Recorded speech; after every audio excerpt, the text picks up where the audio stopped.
Hello guys, welcome to Study at the Legal.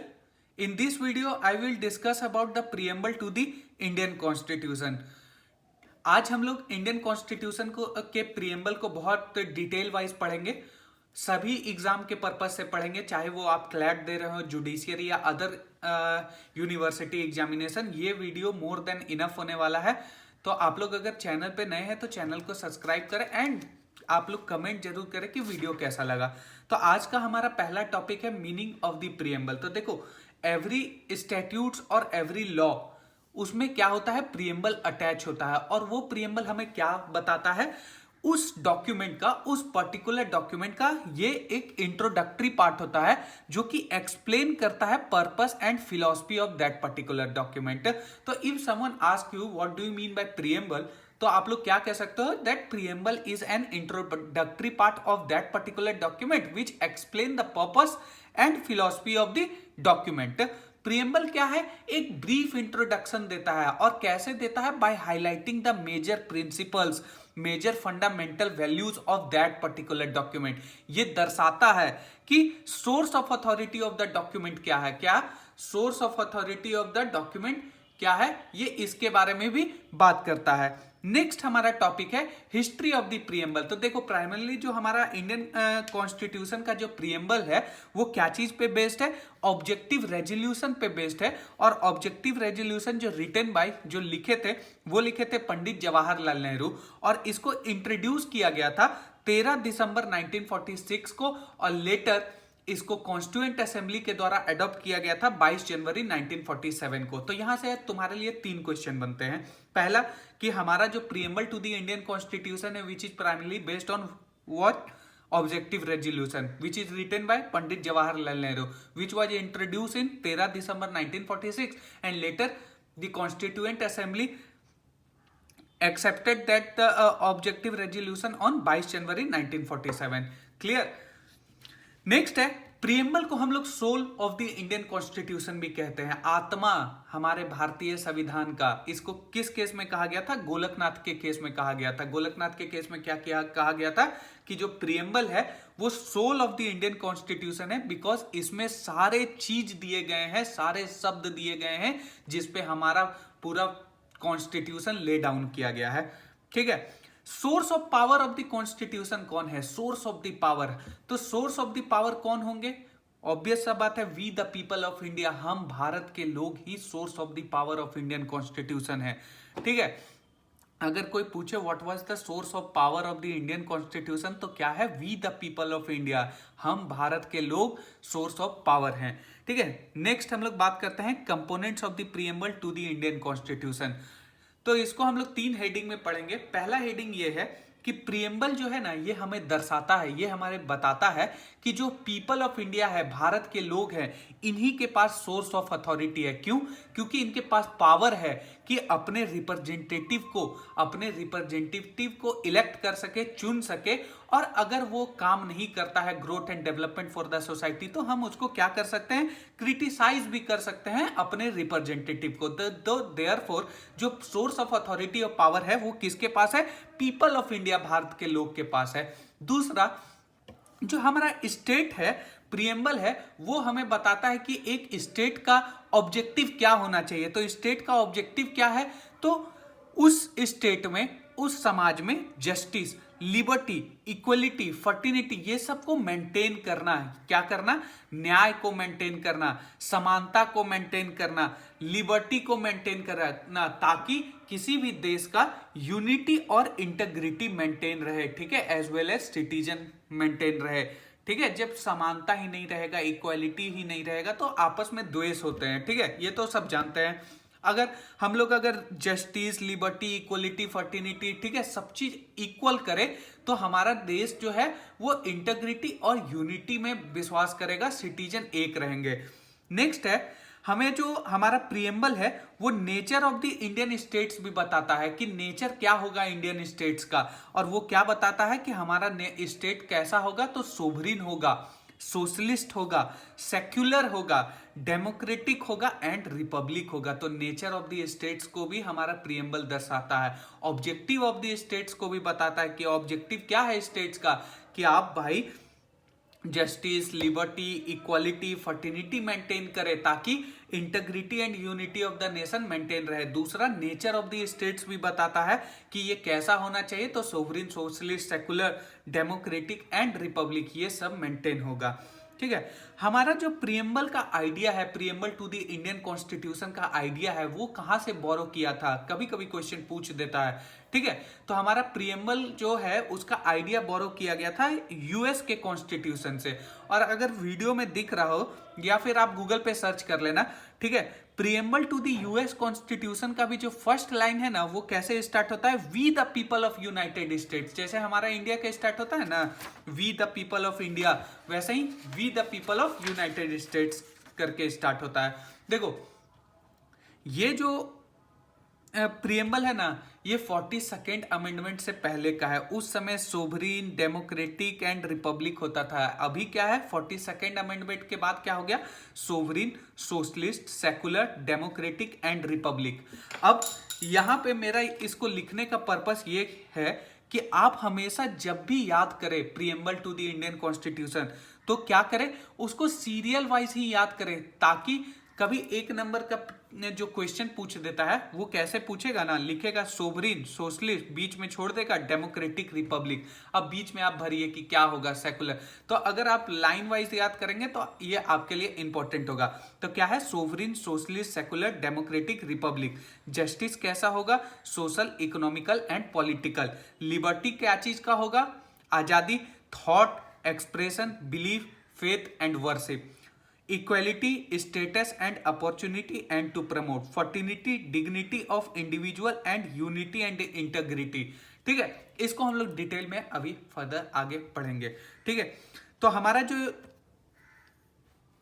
Constitution है, इसको adopt किया गया था, इनेक्ट किया गया था और गिव टू आवर सेल्फ।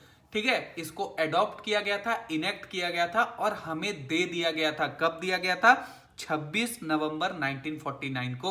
और इसका कमेंसमेंट कब था हमारा ये 26 जनवरी 1950 को। हमारा जो इंडियन कॉन्स्टिट्यूशन का डेट ऑफ कमेंसमेंट है वो है 26 जनवरी 1950। और इसको adopt, enact and give it to our self, ये कब किया गया था, 26 नवंबर 1949 को। देखो, यहां पे एक कंसेप्ट आता है कि जब सर जो 26 नवंबर 1949 को ही इसको जब एडॉप्ट कर दिया गया था, तो नवंबर में ही इसको कमेंस काहे नहीं किया, बाद में जनवरी में जाके इसको 26 जनवरी को कमेंस किया। तो ये एक कंसेप्ट रिसेंट में हम ये देख रहे थे, वो जुडिशरी मॉक इंटरव्यू ये सब नहीं देता है, उसमें भी ये पूछा, तो ये इंपॉर्टेंट हो जाता है। तो देखो, 26 जनवरी 1950 का डेट इसलिए रखा गया था ना, क्योंकि जो रावी नदी के किनारे ये प्लेज लिया गया था कि इस डेट के दिन हम लोग जो है अपने आप को रिपब्लिक किए करेंगे। ठीक है, पूर्ण स्वराज जिसको हम लोग कहते हैं, रावी नदी के किनारे का ये प्लेज है। ठीक है, इसीलिए हम लोग इस डेट के दिन हम लोग ने अपना क्या रिपब्लिक डे हम लोग मनाए, और उस दिन से हम लोग कॉन्स्टिट्यूशन भी उस दिन हमारा कमेंस हुआ था 26 जनवरी 1950 में। चलो, यहां तक क्लियर है। अब हम लोग इंट्रोडक्शन के बारे में बात करते हैं to the preamble of the Indian constitution. तो अभी हमने बात कर लिया है इसमें, the American constitution was first to begin with the preamble, यानी अमेरिकन कॉन्स्टिट्यूशन पहला था जिसने प्रियम्बल का इस्तेमाल किया था। N.A. पालकीवाला, ठीक है, याद रखना है जो भी हम बोल रहे हैं ये सब जुडिशरी में पूछे गए क्वेश्चन है। ठीक है, N.A. पालकीवाला प्रियम्बल को क्या कहते थे, identity card of the Indian constitution या identity card of the constitution. कौन बोले थे, N.A. Palkhivala. Horoscope of the constitution कौन कहते हैं, K.M. मुंशी। हॉरोस्कोप मतलब क्या होता है, वो कुंडली वुंडली नहीं होता है। ठीक है, तो वही बोले कि भाई पूरे संविधान का कुंडली जो है वो क्या है, प्रियम्बल है। वो कौन कहते हैं, K.M. Munshi. Horoscope of the Indian constitution. Soul of the constitution Thakur Das Bhargava कहे थे। सोल ऑफ द कॉन्स्टिट्यूशन कौन कहते हैं, Thakur Das Bhargava. Next, it is based on objective resolution. इस पे हम लोग बात कर लिए हैं, जो हमारा प्रियम्बल है वो बेस्ड किस पे है, ऑब्जेक्टिव रेजोल्यूशन में, which is drafted and moved by Pandit Nehru and adopted by the constituent assembly. कब अडॉप्ट किया गया था, 22 जनवरी 1947 को। ठीक है, it has been amended by the 42nd constitutional amendment act, जिसका डेट है 18 दिसंबर 1976। ठीक है, 42nd कॉन्स्टिट्यूशनल अमेंडमेंट एक्ट यानी 42वां संविधान संशोधन के द्वारा इसको अमेंड किया गया था। और मजे की बात है, एक ही बार अमेंड हुआ है हमारा प्रियम्बल, और उसके अमेंडमेंट में 3 नए शब्द जोड़े गए थे, सोशलिस्ट, सेक्युलर एंड इंटेग्रिटी। कौन से शब्द जोड़े गए थे 42वां संविधान संशोधन में? Socialist, secular and integrity. Unity of the nation was change to unity and integrity of the nation. अगर हम लोग ये वाला देखो the unity of the nation, ठीक है, यूनिटी ऑफ द नेशन था ना, ये वाला जो प्रीएम्बल है 42nd अमेंडमेंट एक्ट से पहले वाला है, तो उसमें यूनिटी ऑफ द नेशन है, तो इसको चेंज करके unity and integrity of the nation कर दिया गया था। और 3 नए शब्द जोड़े गए थे, सोशलिस्ट, सेकुलर एंड इंटेग्रिटी। कब जोड़े गए थे? 42वां संविधान संशोधन अधिनियम के बाद। अब हम लोग बात करते हैं पर्पस।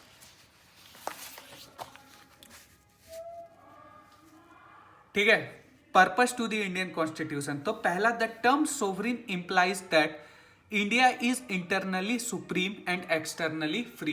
देखो, सोवरिन का मतलब क्या होता है, पहले इसको समझो। सोवरिन का मतलब यह हुआ कि जो इंडिया है वो इंटरनली सुप्रीम होगा और एक्सटर्नली फ्री होगा, यानी रूल्स मेकिंग पावर जो होगा। फॉर एग्जांपल अभी हम लोग लेते हैं कि भाई धारा 370 जो है, इंडिया का एक अपना पर्सनल मामला था। ठीक है, इंडिया के टेरिटरी का ये अपना पर्सनल मामला था।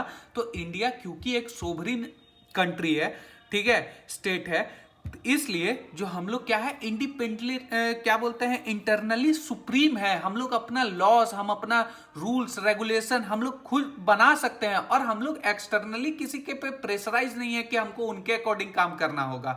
ठीक है, तो सोवरिन का मतलब यही होता है कि सोवरिन का मतलब ये हुआ कि वैसे स्टेट, वैसा कंट्री जो कि इंटरनली क्या है, सुप्रीम हो, और एक्सटर्नली फ्री हो, किसी का दबाव हुआ प्रेशर नहीं हो। नेक्स्ट हम लोग बात करते हैं सोशलिज्म का। On the other hand, democratic socialism मतलब क्या होता है, ये मिक्स्ड इकोनॉमी में विश्वास करता है। क्या चीज पे विश्वास करता है? मिक्स्ड इकोनॉमी पे विश्वास करता है, where both the public and private sector coexist side by side. ठीक है, जहां पे पब्लिक सेक्टर और private sector side by side exist करते हो। ऐसा नहीं हो कि किसी एक चीज का डोमिनेंस हो, चाहे वो पब्लिक सेक्टर हो या प्राइवेट सेक्टर हो। हम लोग हमेशा जो है सोशलिज्म में मिक्स्ड इकोनॉमी के बारे में बात करते हैं। मीन्स ऑफ प्रोडक्शन, ठीक है, मीन्स ऑफ प्रोडक्शन का पावर होना चाहिए। ठीक है, अब केस लॉ इसमें बात करते हैं। The Supreme Court in Excel Wear versus Union of India 1979 held that the court would give more weightage to the nationalization and state worship, but the principle of socialism should not be interpreted and implemented to extent it totally ignores the interest of private ownership। ये क्या कहता है, एक्सेलवियर versus Union of India में ये कहा गया कि जो कोर्ट्स है वो ज्यादा वेटेज किसको देता है, नेशनलाइजेशन एंड स्टेट ओनरशिप। ठीक है, मतलब कि जो क्षेत्रीय है, नेशनल है, उसको ज्यादा वेटेज दिया जाता है। और जो हम लोग कह सके कि भाई जो इसके कारण क्या होता है, सोशलिज्म का जो हमारा कंसेप्ट है इसको इंप्लीमेंट या इंटरप्रेटेड नहीं किया जाता है। ठीक है, इसको इग्नोर किया जा रहा है प्राइवेट ओनरशिप को, जो कि गलत है। ठीक है, further in DS Nakara versus Union of India 1983 में the Supreme Court held that the basic purpose of socialism is to provide decent standard of life and social security of people. DK Nakara में Supreme court क्या कहता है, supreme court ये कहता है कि basic purpose क्या है सोशलिज्म का, कि एक डिसेंट स्टैंडर्ड ऑफ लिविंग जो प्रोवाइड किया जाए और सोशल सिक्योरिटी लोगों को दी जाए, पीपल्स को दी जाए। अब हम लोग बात करते हैं सेकुलर स्टेट के बारे में। तो देखो, सेकुलर का मतलब बहुत लोग जानते हैं धर्मनिरपेक्ष। ठीक है, तो सेकुलर का मतलब धर्मनिरपेक्ष नहीं होता है, सेकुलर का मतलब होता है पंथ निरपेक्ष। ठीक है, secular state means that state shall not discriminate against the citizen in any way on the basis of religion. The state will not interfere with the religious affairs of the people. ठीक है। इसीलिए हमारा जो Indian constitution है उसको जो है secular को पॉजिटिव सेकुलरिज्म भी कहते हैं। ठीक है, कि भाई जो स्टेट है वो किसी के रिलीजन में इंटरफेयर नहीं करेगा। ठीक है, किसी भी रिलीजियस अफेयर्स में इंटरफेरेंस नहीं करेगा। Supreme court in SR Bommai versus Union of India 1994 held that secularism is basic structure to the constitution. Secularism को बेसिक स्ट्रक्चर और टू द इंडियन कॉन्स्टिट्यूशन किस में कहा गया था, किस केस में? SR Bommai versus Union of India में कहा गया था। In Aruna Roy versus Union of India 2003 का केस है, इसमें यह कहा गया था the Supreme Court held that the secularism has a positive meaning and it means to develop the understanding and respect towards different religion. Aruna Roy के केस में सुप्रीम कोर्ट ये कहती है कि जो सेकुलरिज्म शब्द है ये एक पॉजिटिव मीनिंग है।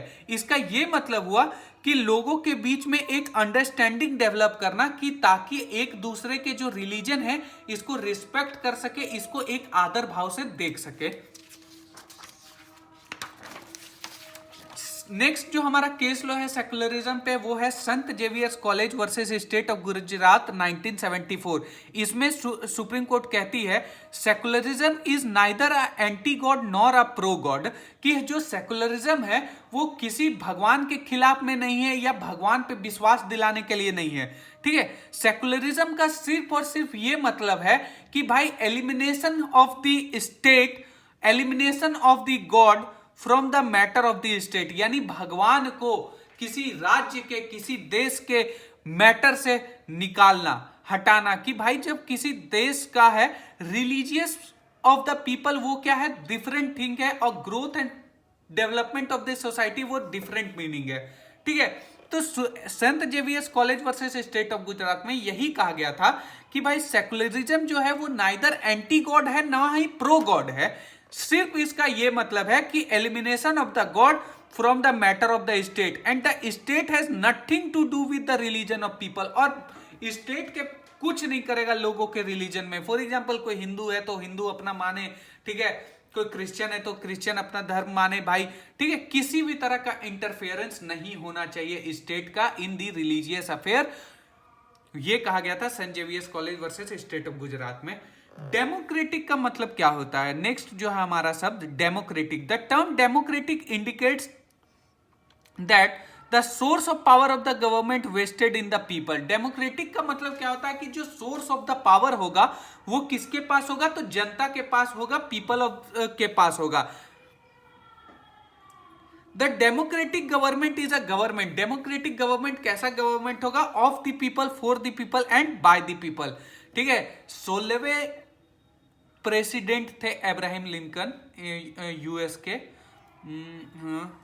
वही कहे थे जो डेमोक्रेटिक का मतलब क्या होता है? Of the people, for the people and by the people, यानी जनता का, जनता के द्वारा और जनता के लिए जो सरकार जो चीज है वो है डेमोक्रेसी, डेमोक्रेटिक पीपल। तो यहाँ पे डेमोक्रेटिक का मतलब क्या हुआ कि जो सोर्स ऑफ द पावर होगा डेमोक्रेट, वो किसके पास होगा? जनता के पास होगा।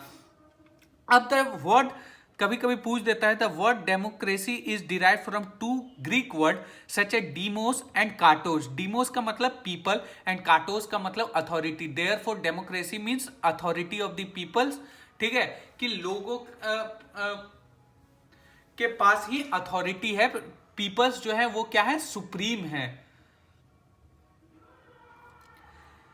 A system is a Republican. अब देखो रिपब्लिक का मतलब क्या होता है? रिपब्लिक का मतलब क्या होता है ना कि ऐसा सिस्टम जहां पे कोई जो हायर पोस्ट है स्टेट का, यानी स्टेट का जो पोस्ट है वो हेरिडेटरी ना हो। ठीक है, जैसे राजा का बेटा राजा बनेगा, वो वाला सिस्टम ना हो। ठीक है, रिपब्लिक का मतलब क्या होता है कि जो हेड ऑफ द स्टेट है वो चुने हुए रिप्रेजेंटेटिव हो। ठीक है, चाहे वो डायरेक्टली हो और इनडायरेक्टली हो, और एक फिक्स टेन्योर के लिए है। फॉर एग्जांपल हमारा जो प्रेसिडेंट चुने जाता है, प्राइम मिनिस्टर चुने जाते हैं, ये क्या है? एक रिपब्लिकन स्टेट का ये एग्जाम्पल है कि भाई हम लोग डायरेक्ट या इनडायरेक्ट इलेक्शन से उनको चुनते हैं। ठीक है, उनका एक फिक्स टर्म होता है, 5 साल का फिक्स टर्म होता है। ठीक है, कोई हेरिडेटरी मोनार्क नहीं है यहाँ पे कि हाँ भाई मोदी जी हैं तो मोदी जी के बाद उनका बेटा बनेगा, फिर उनके बेटे बनेंगे, ऐसा कुछ नहीं है। ठीक है, यहां तक समझ में आ गया? नेक्स्ट हम लोग बात करेंगे objective to the preamble of the Indian constitution. ठीक है, पहला ऑब्जेक्टिव क्या है, हम लोग बात किए थे कि जस्टिस, न्याय। ठीक है, the term justice in the preamble image the three distinct form. पहला, हम लोग को सोशल जस्टिस प्रोवाइड करना है, दूसरा इकोनॉमिकल जस्टिस और तीसरा पॉलिटिकल जस्टिस। सोशल जस्टिस का मतलब ये हुआ कि हम भारत के लोग, ठीक है, या फिर सभी पीपल्स में इक्वल ट्रीटमेंट करेंगे, किसी भी प्रकार का डिस्क्रिमिनेशन नहीं होगा on the basis of caste, colour, race, religion, sex, etc. ठीक है, इकोनॉमिक जस्टिस का मतलब क्या हुआ कि there should be no discrimination between the people on the basis of economic factor. ठीक है, इक्वल डिस्ट्रीब्यूशन ऑफ वेल्थ के बारे में बात किया। ठीक है भाई, जिस काम के लिए जो कार्य कर रहे हैं उसके लिए इक्वल डिस्ट्रीब्यूशन ऑफ वेल्थ होना चाहिए। इकोनॉमिकली हम लोग किसी के साथ डिस्क्रिमिनेशन नहीं करेंगे। ठीक है, और पॉलिटिकल जस्टिस का मतलब क्या हुआ कि जितने भी सिटीजन हैं, ठीक है, should have the equal political rights, equal access to all political office and equal voice in the government. ये रशियन रेवोल्यूशन याद रखना। ठीक है, रशिया का रेवोल्यूशन से याद रखना जस्टिस जो है। देखो, जो पॉलिटिकल जस्टिस है, पॉलिटिकल जस्टिस का मतलब क्या हुआ कि भाई सभी को इक्वल राइट्स देंगे। ठीक है, सभी लोगों का, फॉर ऐसा नहीं ना है कि जो अमीर हैं, अंबानी जी हैं, अदानी जी हैं, ठीक है, उनका जो वोट का है तो वो उनका एक वोट को 10 वोट माना जाएगा और जो गरीब है उसका एक वोट को 1 वोट माना जाएगा। ऐसा तो नहीं है। इसीलिए हम लोग क्या बात किए कि पॉलिटिकल जस्टिस होना चाहिए, मतलब इक्वल पॉलिटिकल राइट्स होना चाहिए, इक्वल पॉलिटिकल एक्सेस होना चाहिए और इक्वल वॉइस होना चाहिए इन फ्रंट ऑफ गवर्नमेंट। ऐसा नहीं है कि अंग्रेज जो है अमीर का वॉइस को ज्यादा कंसिडर किया जाए, गरीब के वॉइस को ना किया जाए। लेकिन ये इक्वल वॉइस वाला कंसेप्ट हमको आज तक नहीं समझ में आया। अमीर का तो ही बात माना जाता है ज्यादा।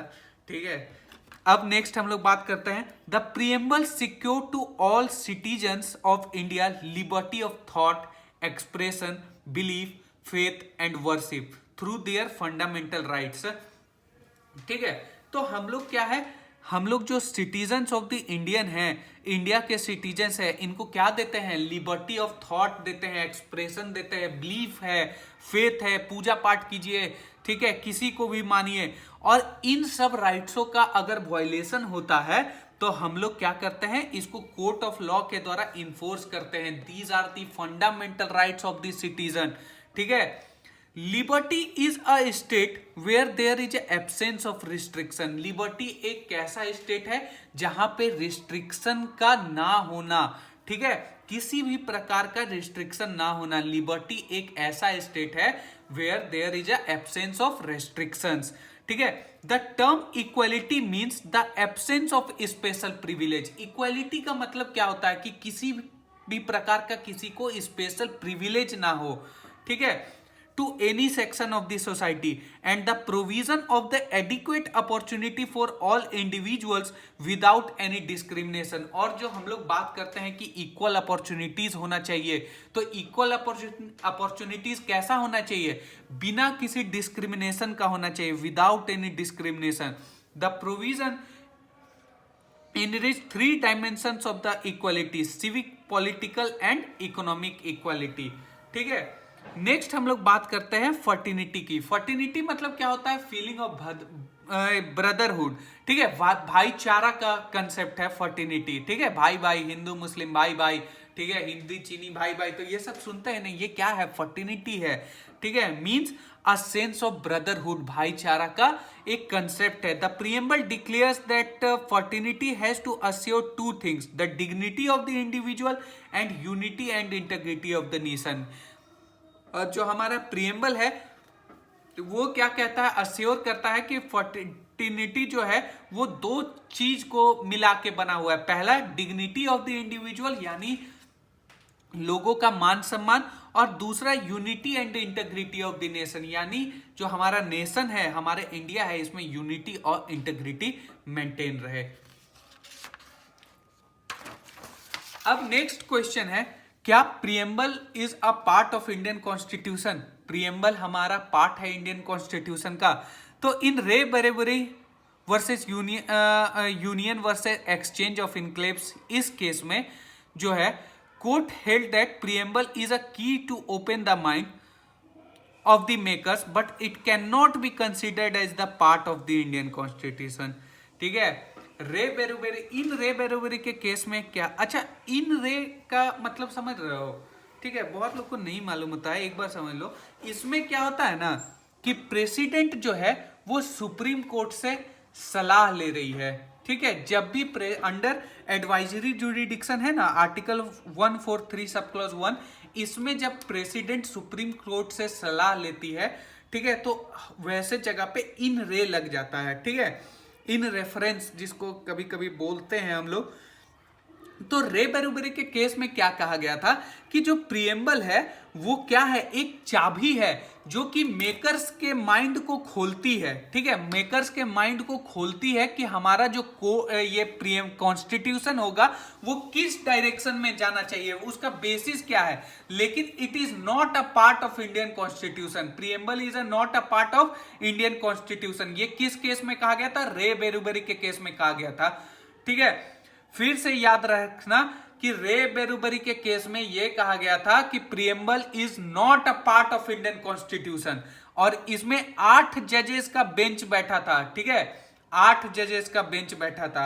अब देखो रे बेरुबेरी का अगर हम लोग थोड़ा सा तुमको फैक्ट बता दे तो क्या हुआ था ना कि आजादी के बाद वो जो है ना टेरिटरी को डिवाइड करने के लिए डिस्प्यूट हुआ था। ठीक है, और उस डिस्प्यूट को शांत करने के लिए रेड क्लिफ जो थे उनको दिया गया था कि आप जो है इंडिया एंड पाकिस्तान को डिवाइड का वो टेरिटरी क्या कीजिए, डिवाइड कर दीजिए।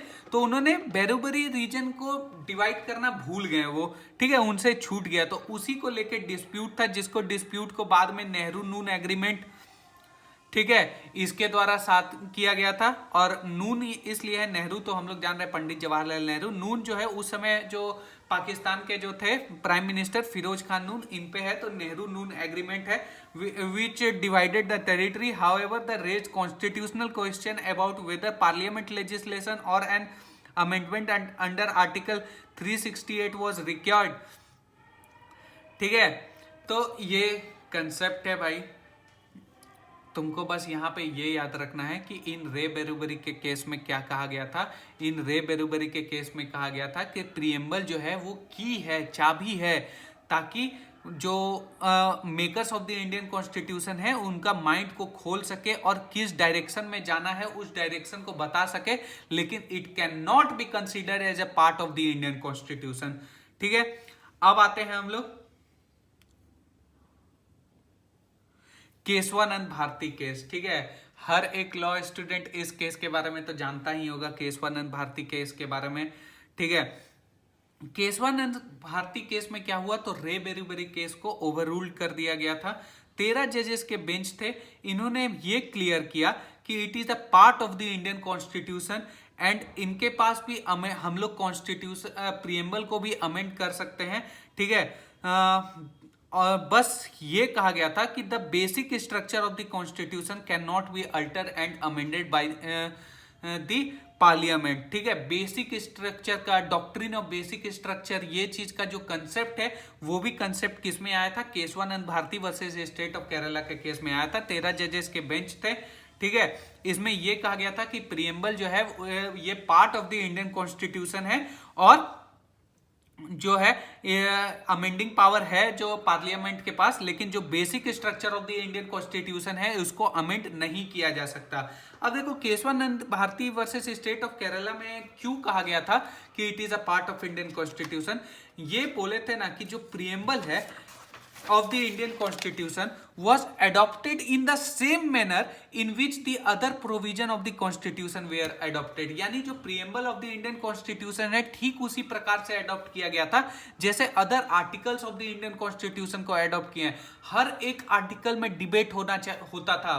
कॉन्स्टिट्यूएंट असेंबली का जो वीडियो है अगर कभी देखोगे, मूवी बनी हुई है, ठीक है, तो हर एक आर्टिकल पे डिबेट होता था कि ये क्यों इसको ऐड कर रहे हैं, इसको क्यों नहीं होना चाहिए, इसमें क्या जुड़ना चाहिए क्या नहीं, ठीक उसी प्रकार जो हमारा प्रीएम्बल है उसी सेम मैनर में इसको अडॉप्ट किया गया था। That is why it is a part of the Indian constitution. ठीक है, केशवानंद भारती केस में कहा गया था। Sajjan Singh versus state of Rajasthan 1965 में कहा गया था, supreme Court held that preamble is a sum and substance of the features of the constitution, यानी features of the Indian constitution का सम एंड सब्सटेंस है ये क्या preamble to the Indian constitution. ये कहा गया था Sajjan Singh versus state of Rajasthan में। SR Bommai versus Union of India में कहा गया था, सुप्रीम कोर्ट हेल्ड प्रीएम अच्छा SR Bombay versus Union of India में कहा गया था कि भाई जो प्रीएम्बल है वो integral part of the Indian constitution है।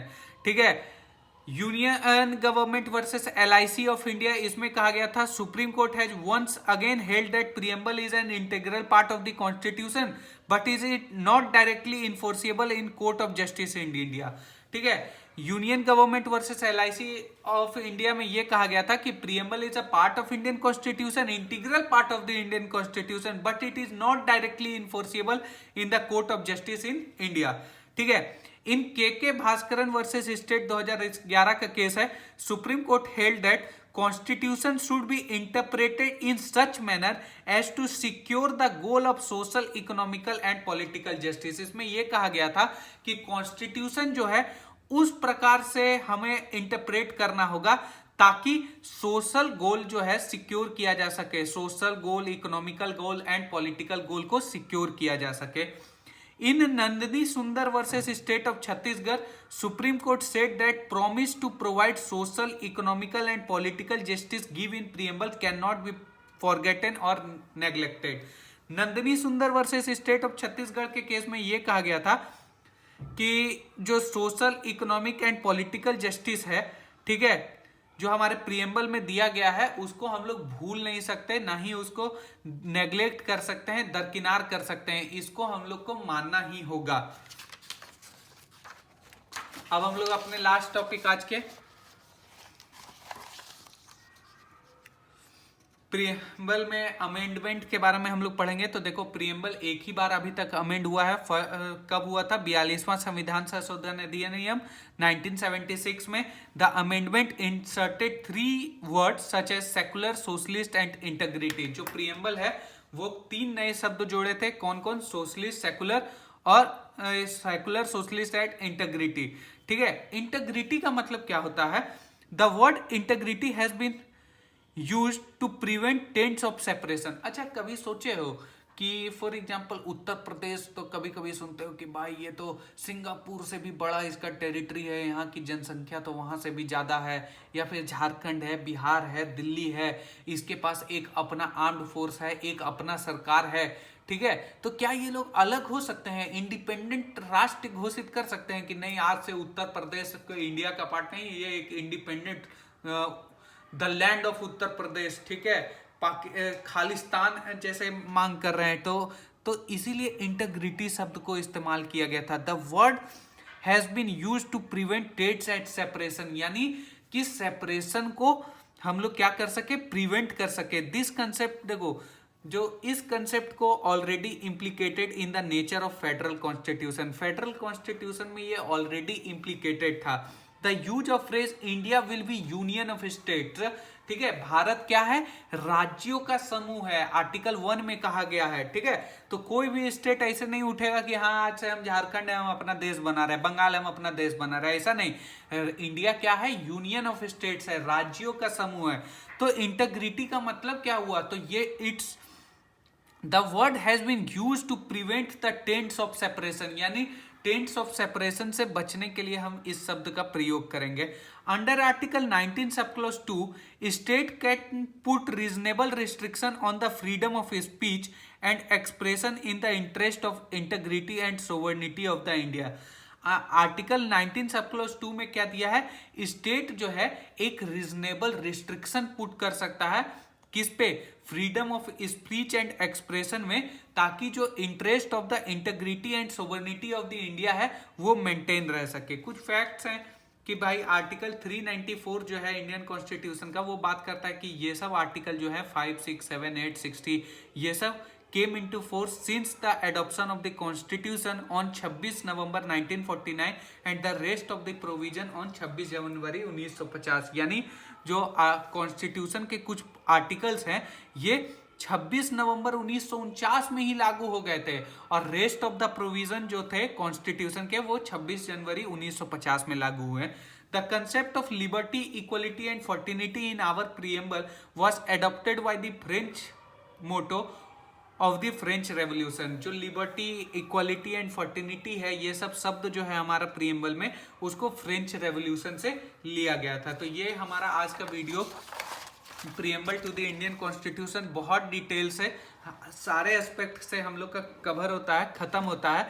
तो चलिए अब हम लोग कुछ एमसीक्यू सॉल्व करते हैं जो जुडिशरी में पूछे गए हैं प्रीएम्बल से जुड़े। ठीक है,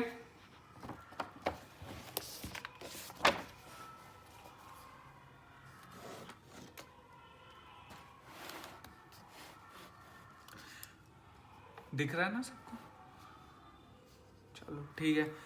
Which part of the constitution reflects the mind of ideals of the framer of the constitution? कौन सा पार्ट है इंडियन कॉन्स्टिट्यूशन का जो आइडिया ऑफ द माइंड्स बताता है framer of the Indian constitution? तो बेसिकली प्रीएम्बल है। प्रीएम्बल में हम लोग अंडरलाइन करेंगे आज, प्रीएम्बल है। ठीक है, preamble of the Indian constitution name our country. Preamble में हमारा जो कंट्री है उसका नाम क्या है? We the people of India. ठीक है, भारत नहीं है। ठीक है, वी द पीपल, भारत कहाँ है? आर्टिकल 1 में India that is called Bharat. ठीक है, we the people of India having solemnly resolve to constitute India into, देखो अभी हम बोले थे ना कि सीरियल वाइज याद करना क्या है, sovereign, socialist, secular, democratic and republic.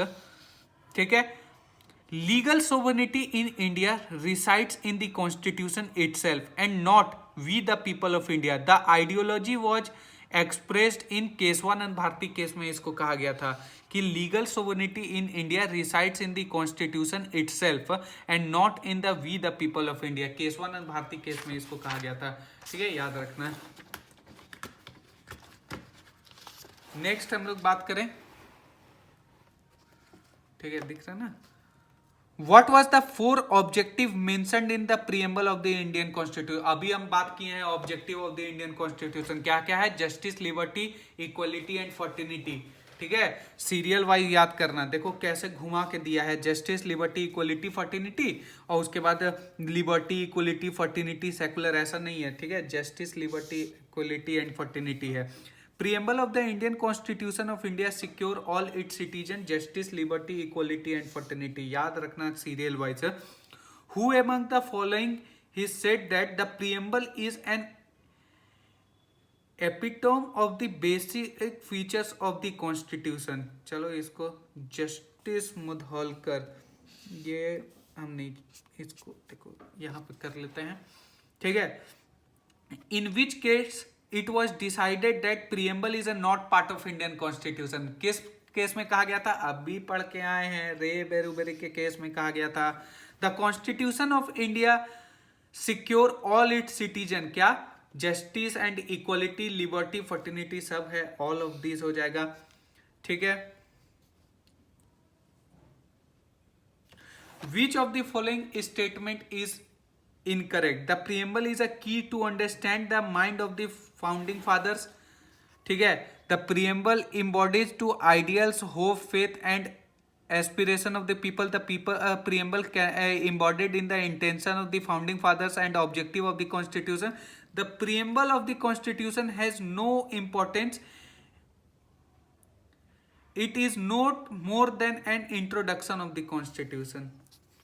ठीक है, preamble of the constitution declare India as a sovereign, socialist, secular, democratic republic। clear? ठीक है, the text of the preamble constitution India aim to secure dignity of the individual and integrity of the nation। यार ये भाई ये सब बच्चे वाला हो गया है। Preamble of our constitution is extreme importance and the constitution should be read and interpreted in the light of the grand of the noble vision expressed in preamble. Justice Sikri, देखो जब भी जस्टिस सिकरी का नाम आए ना तो सीधे केशवानंद भारती, ठीक है, उसी में थे जस्टिस सिकरी। ठीक है, अगर in their is a case conflict between preamble and other provision of the constitution, which will prevails. ठीक है, अगर कभी ऐसा हो कि प्रियम्बल और other article of the Indian constitution, other provision of the Indian constitution में कोई कंफ्लिक्ट हो तो कौन वाला प्रिवेल करेगा? तो अदर प्रोविजन प्रिवेल करेगा। इंपॉर्टेंट हो जाता है, एमपी जुडिशरी में पूछा गया है। ठीक है, कि अगर कंफ्लिक्ट हो प्रियम्बल और other provision of the Indian constitution में तो कौन प्रिवेल करेगा? तो other provision of the Indian constitution prevail करेगा। ठीक है, नेक्स्ट हम लोग बात करते हैं The Solomon Resolution in the preamble of the Indian Constitution made in the name of people of India, we the people of India। ठीक है, उड़ीसा है, छत्तीसगढ़ है। ठीक है, ADPO। In which case the Supreme Court declared that preamble is a part of Indian Constitution, case 1 and Bharati case. ठीक है, the Indian constitution has borrowed the idea of preamble from which constitution? सब जानते हैं, अभी पढ़ के आए हैं, कॉन्स्टिट्यूशन ऑफ यूएसए, यूएस के कॉन्स्टिट्यूशन से। Preamble is a part of constitution, yes, no, maybe, may not be. क्या होगा? Yes. In which of the following statement is more correct? Preamble of the constitution is a part of constitution and can be amend under article 368। ठीक है, can preamble of the constitution is a not part of the constitution and cannot be amended। ठीक है, preamble is a part of the constitution and can be amended only if no change in basic structure is made। यही होगा भाई, base preamble part है Indian constitution का, उसको amend भी कर सकते हैं लेकिन बेसिक स्ट्रक्चर के साथ छेड़छाड़ नहीं किया जाएगा। The preamble to the Indian constitution not part of the constitution, a part of constitution but neither confers any power, impose any duty, nor it can be used in interpreting other provision of the constitution। गलत है। the a part of constitution and can be used in interpreting other provision of the constitution in case of ambiguity। पहले ही बताए थे preamble का use क्या है, जब दो प्रोविजन में एम्बिग्विटी हो, ठीक है, तब हम लोग प्रियम्बल का इस्तेमाल करेंगे। सी है भाई, एकदम करके ये सब क्वेश्चन हटाओ। The preamble of the constitution of India includes the following except. ठीक है, equality of status, adult franchises नहीं है भाई, तो साला। Which of the following is correct about the preamble of the Indian Constitution? It was adopted after adoption of operative article of Constitution। यही है last। The correct combination of the concept of justice and the preamble of India is economic, political and religion, social, education and economic, social, religious and political, social, economic and political। ठीक है, आज के लिए इतना ही। अगर video पसंद आया होगा तो लाइक करें। हम लोग इतने क्वेश्चन सॉल्व करनी है प्रीवियस ईयर जुडिशरी के प्रियम्बल से रिलेटेड। ठीक है, वीडियो पॉज करके पढ़ के तुम लोग भी कर लेना। Thank you so much everyone.